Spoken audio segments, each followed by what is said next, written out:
რომ იღებთ გადაცემაში მონაწილეობას, მაშასე ახალი კვლევები, რომელიც დაიდო, ამ კვლევების მიხედვით ორად-ორი პოლიტიკური ძალა ხდება პარლამენტში, ქართული ოცნება და ნაციონალური მოძრაობა. დანარჩენები რჩებით ბარიერს მიღმა. თქვენებართვით პირველი კომენტარი მინდა უკვე მანნა ნაჭყებიასგან მოვისმინო პაატა ბურჭულაძის გუნდი. რა სიტყვით მანნა? მივესალმები ჩვენს მაყურებელს. პირველ რიგში რა თქმა უნდა მე ველოდი რომ მოვლენები ასე განვითარდებოდა რომ ხელისუფლება ყველაფერს გააკეთებდა იმისთვის საბოლოოდ ჩვენ მაინც ორიენტირებული ყოფილიყავით უბრალოდ ამომრჩეველი ორპოლუსზე და საბოლოოდ აი ამ დღევანდელმა გამოქვეყნებულმა აი ამ თითქოს კვლევამ გვაჩვენა რომ ხელისუფლება სწორედ ამ ხნის განმავლობაში ამ მიზანს ემსახურებოდა. ჩვენ დავინახეთ უშუალოდ არჩევნებამდე 2 თვით ადრე მოვლენების ძალიან სწრაფი განვითარება. თითქოს ქაოტური, თითქოს რაღაცა ისეთი, რომელიც არ ექვემდებარება და არანაირ კანონზომიერებას, მაგრამ თუ არ ვწდები გეომეტრიაში არის ასეთი ცნება, როდესაც გარკვეული ასე ვთქვათ, ქაოტურობა реалურად არის კანონზომიერება. და მოდით ვთქვათ პირდაპირ, რა დაგეგმა ხელისუფლებამ და საითკენ წაიყვანა ყველაფერი ეს. მესიჯი პირველი საზოგადოების მისამართით, რომ ის ადამიანები, ვინც არ არიან არც ნაციონალური მოძრაობის მხარეს, არც ქართული ოცნების მხარეს, ესენი არიან ეგრეთ წოდებული შუაშისტები და ესენი არიან ყველაზე დიდი მავნებლები და ამათ შეუძლიათ ყველაზე დიდი მავნებლობა მოუტანოს. ამ წუთას ჩემი სახით აგზის მავნებელი, რომელიც უფრო შორს წავიდა მავნებლურ საქმიანობაში და კენჭსაც კი იყრის ეგრეთ წოდებული შუა ძალით, რომელიც ცდილობს, რომ მრავალპარტიული პარლამენტი შექმნას. ბიურო უწოდა გუშინ ბიძინა ივანიშვილმა ანეკდოტიაო პაატა ბურჭულაძემ პარტია შექმნა თუ დამგზავრებები ბიურო შედიან წრეს და არტყამენ და გამოდიან. ხო მე ბევრი ასეთი რამე გამიგონია, ისიც გამიგონია რომ დაშლილებში ხო არ მივაკითხოთ, მაგრამ მე მგონი იცით მართველი პარტიიდან ცოტა უხერხულია ასეთი განცხადებები, მე მაგ განცდა რომ ელიავაზე თუ კი რამეს უნდა მიაკითხოს, სწორედ მართველი პარტიის 6 ხიდიანს თუ რა ვიცი როგორ ქვია მანქანებს დაშლილ ნაწილებს, ხო? როგორ დაიშალენ და როგორ შეურაცხყოფას აყენებენ ერთმანეთს ეს ყველამ კარგად დავინახეთ. რაც შეეხება შემდეგ მესიჯს, მე მოდით რეალურად გადავალ, აღარ მინდა ამ თემებზე ლაპარაკი. შემდეგი მესიჯი, ეს იყო მესიჯი ბიზნესმენების მისამართით, რომ ხომ არ გონიათ რომ მართლა თავისუფალი ხართ, ჩვენ თქვენთვის ძალიან ბევრი გავაკეთეთ და ეხლა ვალში ხართ რომ ეს ყველაფერი გამოხატოთ, ჩვენი მხარდაჭერი და გააკეთოთ განცხადებები, როგორი თავისუფალი ხართ, როგორი ბედნიერები ხართ. მესიჯი ნომერი 3 კვლავ საზოგადოების მიმართ. და მე ვფიქრობ რომ ყველაზე ისეთი როგორ გითხრათ, ძალიან ცუდი რომ ყველა პოლიტიკური პარტია, რომელიც ჩვენს გარდა, ალბათ სავარაუდოდ ნაციონალური მოძრაობის და ქართული ოცნების გარდა მოიაზრება ქართულ პოლიტიკურ სპექტრში, ესენი აბსოლუტურად არანაირ რეიტინგს არ ფლობენ, ისინი ვერანაირ გავლენას ვერ ახდენენ საზოგადოებრივ აზრზე, მათ მიმართ საზოგადოების დობა არის 0-ის ტოლი. ამიტომ ესენი ვერ მოვლენ ბუნებრივია და შესაბამისად სრული ნიჰილიზმი და რაც ყველაზე მთავარია, ესენი არიან ძალიან ცუდები, ესენი ფულისთვის იბრძვიან, ესენი ცდილობენ რომ რაღაცა ბენეფიტები მოიპოვონ და არ აინტერესებთ ხალხის ბედი, ესეთი მესიჯი წავიდა და ეს იწვევს სწორედ საზოგადოებაში ძალიან დიდ ნიჰილიზმს და რაც ყველაზე მთავარია ამ მესიჯს რეალური და პრაქტიკული განხორციელება მოყვა იმით, რომ მართლაც პრაქტიკულად მთელი პოლიტიკური სპექტრი დაერია ერთმანეთს და ვერ მიხვდა რეალურად საითკენ წაიყვანა. დაგიბრუნდებით, მანნა, მოდით გადმოვალ მე მაშინ სტუდიაში, გადავალ ოთარ აბესაძესთან და გიორგი ონიანთან შეკითხვით, ხელისუფლების გეგმა, რომელსაც აწყობს მხოლოდ ნაციონალური მოძრაობა, ანუ და ნაციონალური მოძრაობა, რომელსაც აწყობს მხოლოდ ქართული ოცნება. აცოცხლებენ ისინი ერთმანეთს. ძალიან ბევრი თქვენი ოპონენტი ფიქრობს ასე, ოთარა სიტყვით. ძალიან დიდი მადლობა მოწვევისთვის. მე პირველ რიგში გაოგნებული ვარ, ვინაიდან ვისმენ შეფასებებს, რომლებიც ჩემი შეფასებით ეს არ არის ნამდვილად დღევანდელი მოცემულობა, ვინაიდან თუ იშლება კონკრეტული პარტია ან კოალიცია და ერთმანეთზე აკეთებენ განცხადებას, ყველა ფრიდან გამომდინარე ხელისუფლებისკენ გადაისროლო კენჭები, ეს არ არის სწორი. თუ კოალიცია იშლება გარკვეული ფინანსური ან სხვა ვალდებულებების გამო ან შეუთანხმებლობის გამო და ამას აბრალებს ხელისუფლებას ან საკუთარი პარტიის რიგებიდან ნახევარი რაციონის დატოვებაც ხელისუფლების ბრალია, ნუ არ არის ეს. მაინც განცხადებაზე საუბრობ პაატა ბურჭულაძის გუნდზე. ეს პარტია დავასრულებ ქალბატონო მანნა, თუ შეიძლება დიდი მადლობა მე თქვენ გისმენდით. თუ აღნიშნულ კოალიციას ტოვებს საზოგადოება ამომრჩეველი ხალხი, ეს არის მათი პოლიტიკური შიდა პროცესი და ეს არ არის ზოგადად ხელისუფლების ბრალი. მე პირდაპირ შემიძლია ვთქვა ერთი ძალიან მთავარი და ფუნდამენტური. დამოუკიდებელი საქართველოს არსებობის ისტორიაში მსგავსი ტიპის გაწონასწორებული და წყნარი საარჩევნო კამპანია არ ახსოვს. ქალბატონი მანანა ძალიან დიდი ხანია პოლიტიკაშია და ემახსოვრება თუ რა პროცესები გაიარა საქართველოს დღემდე და ნამდვილად დაადასტურებს და მჯერა იმის რომ დაადასტურებს ამას რომ დღევანდელი მოცემული საარჩევნო კამპანია არის ცალსახად გამორჩეული რაც ოდესმე ყოფილა საქართველოს საბჭოთა კავშირის შემდეგ. ასე რომ პირდაპირ შემიძლია გითხრათ რომ დღეს თუ იმას აწყობს დღეს 7 კამპანია და საარჩევნო პროცესი და თვითონ არჩევნები იყოს ყველაზე მაღალი სტანდარტის ეს არის ხელისუფლება ვინაიდან არის ძალიან ბევრი კონტროლის მექანიზმი არის ძალიან დიდი საერთაშორისო მხარდაჭერაც და მოდი ესე ვიტყვი დაკვირვებაც შესაბამისად თავარი მოტივატორი და თავარი აღმსრულებელი იმის რომ არჩევნები იქნება ცალსახად ძალიან გამჭვირვალე და ძალიან ობიექტური ეს არის ცხადზე ცხადი შესაბამისად რეიტინგები აღნიშნული პოლიტიკური ორგანიზაციების ეს მათ შეაფასონ ქალბატონ ხათუნას მინდა გამოვეხმაურო ჩემი დაკვირვებით ყოველ შემთხვევაში ადამიანები მესიჯების გამო ხმებს არ იძლევიან ადამიანები იძლევიან პოლიტიკური გუნდის და მისი წევრების წარსულიდან გამომდინარე და გაკეთებული საქმეებიდან გამომდინარე ხმებს და არა მოდით მე გიორგისთან გადავალ და შემდეგ ქალბატონ მანანას მივცემ პასუხის საშუალებას თქვენ რა სიტყვით გოგა საინტერესო იყო ეს ყველაზე მეტად ეს ბოლო კვლევები რომლის მიხედვითაც მხოლოდ ნაციონალური მოძრაობა და ქართული ოცნება შედიან ანუ აი ბოლო პერიოდის მთელი ამბები რაც განვითარდა პოლიტიკაში რომელსაც განცხადებები ახდა თან დაგეგმილ დესტაბილიზაციაზე არეულობაზე გვირაბების გათხრაზე ოდესიდან სოლოლაკამდე და ასე შემდეგ ეს ყველამ ძალიან ბევრმა ოპონენტმა ჩაუთვალა ხელისუფლებას საგანგებოდ აქცენტირებაში რომ მხოლოდ ნაციონალური მოძრაობა მოხდეს პარლამენტში და თვითონ გაიმარჯვონ ამ მოწოდებით აი ისინი რაც უდები იყვნენ და ჩვენ მოგვეცით ხმა ქალბატონინგა მოგესალმებით მივესალმები ოპონენტებს როგორც ერთ-ერთი ობიექტური ჟურნალისტი შეგახსენებ და დარწმუნებული ვარ და ამეთანხმებით დაახლოებით თვენახევრის 2 თვის წინ მე თქვენ წარმოგიდგინეთ და გაჩუქეთ ერთიანი ნაციონალური მოძრაობის ეკონომიკური პროგრამა. ამას საუბრობ იქიდან გამომდინარე რომელიც შესავალი თქვენ გააკეთეთ. არა, ჩვენ ვართ სწორედ ის პარტია, რომელიც დაახლოებით 2-3 თვეა, რაც საარჩევნო კამპანია გაჩაღდა, ადამიანებს ვესაუბრებით იმ პრობლემებზე და პრობლემის მოგვარების გზებზე, რაც მათ რეალურად აწყობს. 45,000 სამუშაო ადგილი დესტაბილიზაციაზე, არეულობაზე, იარაღზე, დავასრულებ. არა, ქალბატონინგა, მიუხედავად იმისა, რომ მაგ თემაზე მისვლა შეკითხვას მარტივად გიხსნით რომ ჩვენ ვსაუბრობთ 45,000 სამუშაო ადგილზე ჩვენ ვსაუბრობთ იმაზე როგორ უნდა მოიმატოს მასწავლებლების ხელფასება და როგორ უნდა იყოს მინიმუმ 650 ლარი როგორ უნდა დაიკლოს ზოგადად ბიზნესმენების გადასახადებმა და 20% და როგორ უნდა დავიდეს ეტაპურად 10%-ზე რომელიც ბიზნესში კიდევ უფრო მეტ ფულს გამოაჩენს და ეკონომიკას აი ამ დაქცეულ ეკონომიკას რაიმენაირად წინ ფეხზე დააყენებს ლარი როგორ უნდა გამყარდეს და არ უნდა იყოს მხოლოდ საგარეო ფაქტორებზე დამოკიდებული როგორც ახლა ხელისუფლება ხელს იშვერს ჩვენ არ შევდივართ იმ აბსურდში რომელსაც ხელისუფლება გვთავაზობს თქვენ კარგად ხედავთ რომ ხელისუფლება დღეს მხოლოდ ორიენტირებული არის ნეგატიურ კამპანიაზე ადამიანების დაშინებაზე და რატომღაც კიდევ ვიმეორებ აბსოლუტურად გულწრფელად რომ წინა ხელისუფლების შეცდომები მათ ჩათვალეს სტრატეგიად წინა ხელისუფლების შეცდომები აიღეს ნიშად და ფარული მიყურადება, ფარული კადრების გამოქვეყნება წინა საარჩევნო, სადღაც რაღაცების ჩამალვა და შემდეგ ამოთხრა, რაღაცების ფაბრიკაცია დავასრულებ, რაღაცების ფაბრიკაცია 4 წლის ნაგროვები კადრების და შემდეგ რაღაცის შეკვეცება. ეს არის მათი მესიჯი საზოგადოებასთან, ხოლო ჩვენი მესიჯია საქართველოს წინ წაყვანა განათლების სფეროში, ეკონომიკის სფეროში, ჯანდაცვის სფეროში, რომელიც ამდვილად საჭიროებს განვითარებას და თითოეული ადამიანის კეთილდღეობაზე ზრუნვა. როდესაც ჩვენ ვსაუბრობთ 45,000 სამუშაო ადგილზე, ეს არის სწორედ ის გათვლა, რომელიც ანუ შემდგომი 1 წლის განმავლობაში ქვეყანას დააყენებს ფეხზე. ამიტომ რაც არ უნდა შეეცადოს ხელისუფლება მათთან არსებული სატელიტური პარტიები, რომ ნეგატიურ კონტექსტში გადაიყვანონ ეს კამპანია, რაღაცნაირად შეეცადონ რომ დაძაბონ სიტუაცია და კორცხელიზაცია მოახდინონ ამ არჩევნების, ამას ნამდვილად ვერ შეძლებენ. დაგიბრუნდები, დიდი მადლობა, უპასუხე და მანანასთან გადავდივარ შენ. მე გოგას უსმენდი და მეგონა რომ საუბრობდა ქართული ოცნების წარმომადგენელი ნაციონალურ მოძრაობაზე. გოგა განათლების პრობლემა, კადრების გავრცელება, ბიზნესის რეკეტი, ადამიანის დაშინება. ადამიანის ბოლო განცხადებაზე გამოხატვის თავისუფლების დავასრულებ, ხო? ბიზნესმენში ბოლო განცხადებაზე ხوار საუბრობთ ბიზნესმენებთან. გოგა, მე გასრულებინებდით. შეზღუდვა. ეს იყო 2012 წლამდე. რატომღაც მეგონა მართლა დაწუნებული ვიყავი, რომ ეხლა უსმენდი ქართული ოცნების უბრალოდ არ არის სწორი გოგა. ბოლო კადრები ნახეთ. დავასრულებ. გოგა, მე თქვენ გასრულებინებდით. თუ შეიძლება დებატია ის ხო არ არის? დებატია ჩემო კარო. წინასაარჩევნო პერიოდია. ორივეს მასზე უკეთესია რომ გაიგოს ვიდრე გადაფარვა ხმით. ამჯერად ხმით პრინციპში ვერ მაჯობებთ გოგო. არც ვცდილობ. მადლობ. ძალიან კარგი თქვა. მეც ერთი მე ვერ მაჯობ. დაწუნებული ვარ ამაში ხალბატონო ინგა. რაც შეეხება დეტალებს, დიახ, სწორედ ქართული ოცნების გუნდია იმის მთავარი მონაპოვარი, რომ აღარ ხდება ადამიანებზე ზეწოლა გოგა.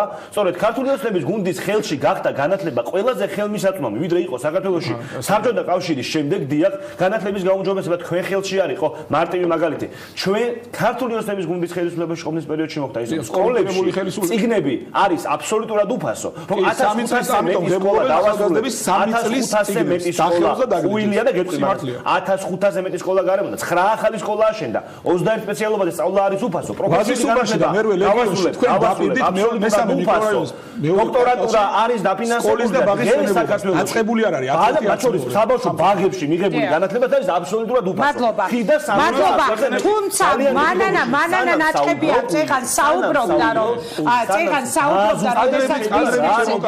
როდესაც კადრები და საშინელება და ფილმების ავტორები და მონაწილეები თქვენთან არიან ხა ძირითადად არა თქვენთან არიან ჩემო თქვენთან კადრის და კადრებიანი კაცების და ასე შემდეგ მხოლოდ ესიც ავტორები და მთავარი გმირები კადრების ხაინდრავა ბიბინა ივანეს მივცეთ სიტყვა და მანანა შემოვიყვანოთ საუბარში უპასუხეთ და მანანა ჭებიასთან ძალიან მარტივად საზოგადოება კარგად ხედავს რომ ამ ადამიანებს მომავლის შემოთავაზება არ შეუძლიათ ხოლმე საუბარი მხოლოდ წარსულზე გადმოტანა ყველაზე ცუდის თუ კი რაიმე იყო და განვითარება ჩვენ კარგად ხედავთ რომ არჩევნებამდე 2 კვირით ადრე ამ ადამიანების მესიჯი არის რაღაცების ფაბრიკაცია და თურმე არიციან მე საიდან გაჩნდა თქვენმა სააგენტოებმა დავასრულეთ ჩუკუტაევი უკაცრავად ჩუკუტაევი ჩუკუტაევი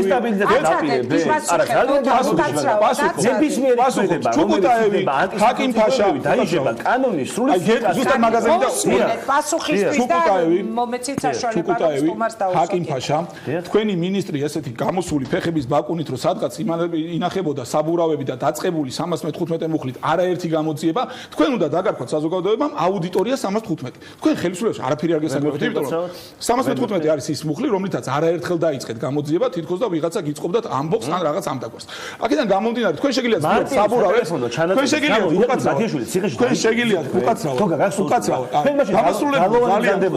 თქვენ ახალ ის ადამიანები მეხვეწებოდნენ ცოტა მისირო დამასრულებინეთ მე ვარ ის ადამიანი რა ადამიანი დამასრულებინეთო აქედან გამომდინარე კიდევ ერთხელ გიმეორებ ჩვენ თხოვდი რა როგორც დავარქვათ სურვილი ქონდათ ჩვენ ვართ ის ადამიანები რომლებიც საუბრობთ მომავალზე რომელსაც არ გვაინტერესებს ეს თქვენი ფაბრიკაცია დამერწმუნდა საზოგადოებასაც საერთოდ არ აინტერესებს მით უმეტეს არ აინტერესებს სადრას ამოთხრით და სადრას ჩაფლავთ ძველს ახალს თუ რა vicი შუალედურს აქედან გამომდინარე მარტივი არის დღეს არჩევანი ან საზოგადოება უნდა აირჩიოს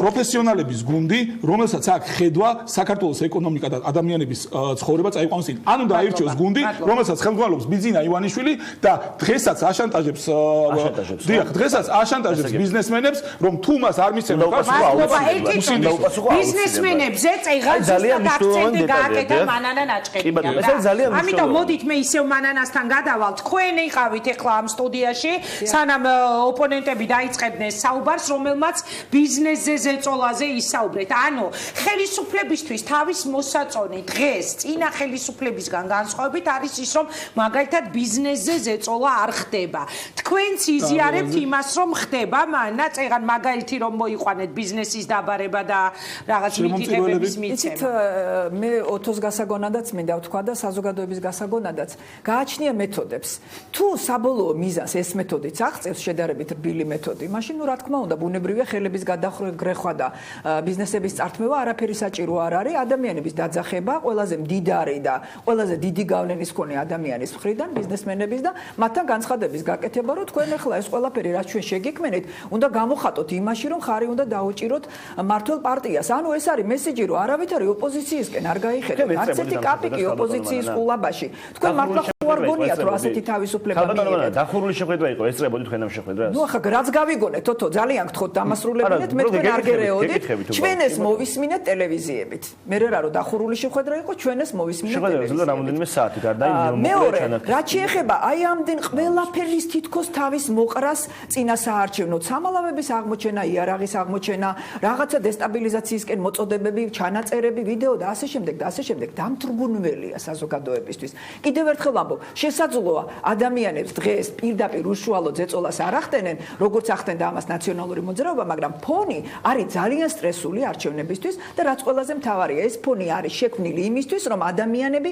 არ მივიდნენ არჩევნებზე ადამიანები თუ არ მივლენ არჩევნებზე პირდაპირ შემიძლია გითხრათ რომ ქართული ოცნება შეძლებს თავისი ამორჩევლის მოყვანას ბუნებრივია ამდენ აიპში დასაქმებული ამდენი ადამიანი პარლამენტარების ნათესავები მათი მხარდაჭერები მთავრობა და ასე შემდეგ ნაციონალური მოძრაობაც შეძლებს თავის ამორჩევლის მოყვანას ფინანსებიც აქვს მათ ყავთ თავიანთი მხარდაჭერები და საბოლოოდ შუაში ვინც ავართ ის ვეღარ შეძლებს ყველა გავიკრიფებით და არა ერთი უნდა დავამატო ჩვენი ამორჩევლისთვის იცით თუ ჩვენ ამორჩეველი არ მივხვდებით საითკენ მიყავს ხელისუფლებას ყველაფერი ეს მივიღებთ აი ამას რაც ამ სტუდიაში იყო მომდევნო 4 წელი იქნება ნაციონალური მოძრაობის მისამართით ქართული ოცნების განცხადებები თქვენ 9 წელი ხალხს აწამებდით ხოლო ნაციონალური მოძრაობისა ქართული ოცნების მისამართით თქვენ 4 წელი არაფერი გიკეთებიათ თუ ეს გვინდა ჩვენი არჩევნებზე არ მისვლით თუ ჩვენ ვერ ხვდებით რომ საგანგებოდ ინერგება ქვეყანაში ეს ნიჰილიზმი თუ ჩვენ ვერ მივხვდებით რომ ხელისუფლებას უნდა ორპოლუსიანი იყოს კვლავ ეს არჩევნები და საბოლოო შედეგი არჩევნებისა ბუნებრივია მივიღებთ ამას და მადლობა მაინა დაგიბრუნდებით ოთარ უპასუხეთ ერთი რამ არ შემიძლია იცი არ თქვა უნდა დავამატო თხოვა ერთ-ერთმა ამორჩეველმა და ვერ გავაკეთებ რომ მე ამ ადამიანს თხოვნა არ შეუსრულო აქ ხელისუფლების წარმომადგენელი ძალიან ბევრ საუბრობს შესრულებულ დაპირებებზე საუბრობს იმაზე რომ ადამიანებს თურმე ძალიან კარგი პირობა არ არის ეს ასე ოთარ მინდა შენც დაფიქრდე იმიტომ რომ შენც გაქვს პასუხისგებლობა მე ვხვდები უამრავ ადამიანს შემხვდა ადამიანი შვილმკვდარი მამა რომელსაც 17 წლის შვილი მოუკვდა მარტო იმის გამო რომ ღმერთმა ასეინება რომ მის შვილს ძალიან სერიოზული კომაში ჩავარდა არა თბილისში სადაც ცენტრალური სამანტყოფოები არის კარგად აღჭურვილი არამედ სადღაც რეგიონში და ამ ადამიანმა მთხოვა და მითხრა რომ სანამ ეს არ აღმოიფხრება არავის არა აქვს უფლება წარმატებულ ჯანდაცვის რეფორმაზე ილაპარაკოს. დღეს ჩემთან იყო ქალბატონი, რომელიც გარეთ არის, სახლში ვერ შედის, იმიტომ რომ სახლი ჩამონგრეულია. შვილები ყავს, არანაირი სოციალური დახმარება მას არ აქვს და მოუხსნეს ეს სოციალური დახმარება. აი ასეთი ადამიანებიც არის ოთარ. არიან ადამიანები, რომლებიც წლიდან წლამდე მოლოდინში არიან, რომ სამსახურს იშოვიან და ვერ იშოვეს ეს სამსახური. არიან ადამიანები, რომლებიც ხედავენ, რომ სწორედ მართველი ელიტის შვილები მიდიან საზღვარგარეთ განათლების მისაღებად და ყველანაირი პირობა აქვს შექმნილი და სამწუხაროდ მათი შვილები მადლობა მაინა დაგიბრუნდებით მადლობა უპასუხეთ ოთარ გოგას მერე და რეკლამა უნდა გაუშვა აუცილებლად გისმენთ მე შემიძლია ქალბატონანას ბევრად უფრო მძიმე შემთხვევები მოუყვე და არავინ არ აპირებს წაგებული ომის მოგებულად გასაღება და სირაკლემას პოზის შერჩევას მით უმეტეს ქალბატონანა ძალიან ბევრი ვიცი ეგეთი შემთხვევა და პირადადაც აბსოლუტურად ყველანაირი პოლიტიკის გარეშე ძალიან ბევრს პირადადაც დაუხმარები ვარ და ამის მოტყვა ძალიან ბევრია, მაგრამ ეს იმას ნამდვილად არ ნიშნავს, რომ ჩვენ ახლა ვისაუბროთ იმაზე, რომ რაც გაკეთდა, ეს არ მივიდა კონკრეტულ ოჯახებამდე და ეს არ მივიდა კონკრეტულ ადამიანებამდე. კი, სამწუხაროდ. მე ვიცი და მჯერა, რომ პრობლემები ძალიან ბევრია. რა თქმა უნდა, რომ ჯანდაცვის პროექტი, რომელიც იდეაში კარგია ძალიან და მუშაობს, მაგრამ დასახვეწილოა, ამას ლაპარაკი არ უნდა. მაგრამ რო საუბრობთ იმაზე, რომ ჩვენ თავარი ამოსავალი წერტილი გვავიწყდება. ჩვენ გვაქვს ჩვენი მოცემული ბიუჯეტი, რომელსაც ვერ გავცდებით ქალბატონო მანანა. არსებული სახსრები ისაშვალებადად იძლეოდა და განათლების ჯანდაცვის მოცულებით გაკეთდა 3 მილიარდ ნახევარზე მეტი იხარჯება 9 მილიარდზე მეტია 10 მილიარდამდეა ჩვენი ბიუჯეტი ხო ბიუჯეტის 1/13 მიდის სოციალურ და ჯანდაცვის პროექტებში ამაზე რომ ჩვენ ახლა ჩავშალოთ თემა ძალიან შორს წავალ ასე რომ რა რესურსებიც გამოყოფილია კონკრეტულ დარგებზე ქალბატონო მანანა იმ თანხების ეფექტური ათვისება ხდება მათ შორის განათლებაზეც დიახ შემიძლია გითხრათ პირდაპირ ის რომ თუნდაც იმ ადამიანმა რომელსაც ოპერაცია დაუფინანსდა კი გასაგებია და პრობლემები ბევრია მაგრამ მათ შორის განათლებაში რაღაც შეღავათი გაკეთდა სახელმწიფო სოციალური ვალდებულებები აიღო თავის თავს და შესაბამისად ის რომ დღეს სახელმწიფო ბევრად უფრო ეფექტურად ზრუნავს თავის მოქალაქეზე ვიდრე ეს იყო საქართველოში ოდესმე ეს ფაქტია კი გასაგებია მაგრამ სამწუხარო მოცემულობაა რომ მეტი ფინანსური სახსრები როგორც ესეთი სახელმწიფოს დღეს შეიძლება არ გააჩნია მაგრამ მოცემულობა არის ის დაიძა და შეგაწყვეტინებ რა ძალიან ბევრი მოვისმინეთ ასეთი რამ მაგრამ ეს ადამიანი იმასაც ხედავს რომ პირველ რიგში თქვენმა ხელისუფლება მიზრუნა საკუთარ ხელფასებზე და დანამატებზე და მე იზრუნა კარგი. მოდი გოგასთან გადავა. აი ამას ხედავ, რომ თქვენი აქტივისტების აიპებში დასაქმებაზე იზრუნეთ და მეორე რიგში იზრუნეთ მოქალაქეების დასაქმებაზე. ამასაც ხედავს. გავიგეთ, მაინა, მოდით მე გადმოვალ გიორგი ონიანთან, განაგძეთ თემა და შემდეგ რეკლამა უნდა გამოვა ცხადო ეთერში. ეხლა მაინა საუბრობდა და თქვენ ეთანხმებოდით რა. ამ საუბრიდანაც ცალსახად ჩანს, რომ დღეს პრობლემები არის სოციალურ სფეროში, ეკონომიკურ სფეროში, ჯანდაცვის სფეროში, განათლების სფეროში და სწორედ ესაც უხებს ადამიანებს. სამწუხაროდ აცდენილი არის საქართველოს ხელისუფლება ამ პრობლემებზე და ცდილობს რაღაც აი ძალადობრივი მეთოდებით ჩაატაროს ეს არჩევნები და საზოგადოებას შესთავაზოს რაღაც ვირტუალური რეალობა, რომ თითქოს მათი პრობლემა ის კი არ არის, რომ ოჯახში უჭირთ, არა აქვთ სამსახური, არა აქვთ შემოსავალი, მათი უბნები არის მოუწესრიგებელი, მათი დეპუტატობის კანდიდატები ან საკრებულოს დეპუტატები, რომლებიც რამოდენიმე წლის წინ ავირჩიეთ, არიან აბსოლუტურად არაკომპეტენტურები, ან არიან რაგბისტები, ან არიან ფეხბურთელები და ასე შემდეგ და ასე შემდეგ. და ბიუჯეტის გაზრდაზე როცა საუბრობს ბატონი ოთარი, ბატონო ჩემო 4 წელიწადში ბიუჯეტი რო გაზრდილიყო, ამაზე თქვენ უნდა გეზრუნდათ. ხო, თქვენ უნდა უკაცრავად თქვენ უნდა გეზრუნდათ. ჩვენ 900.000 იყო, უკაცრავად 900 მილიონი იყო ბიუჯეტი, როცა ჩვენ ჩავიბარეთ 2003 წელს და 8 მილიარდზე მეტი იყო, როდესაც თქვენ გადმოგაბარეთ. შესაბამისად მეტი გრანტი შემოვიდა ამერიკიდან. ომის გრანტი მივიღეთ. 2003 მე გასრულებინე ვიყია.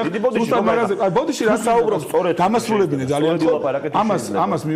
ამას მივიღებთ კომპლიმენტად. დიახ, როდესაც გაუჭირდა ქვეყანას ჩვენმა მეგობრებმა, ევროპელმა ლიდერებმა, ამერიკის შეერთებულ შტატებმა ეს უკაცრავად ჩაიწერეთ თუ შეიძლება ძალიან მნიშვნელოვანი თქვენ ჩაიწეროთ და ახლა თუ არ დამასრულებინებთ, შემდეგ ვეღარ ისაუბრებთ, იმიტომ რომ მეც აღარ დაგასრულებინებ და საზოგადოებაც ცოდვა ახლა ამ კამათის მისვლა.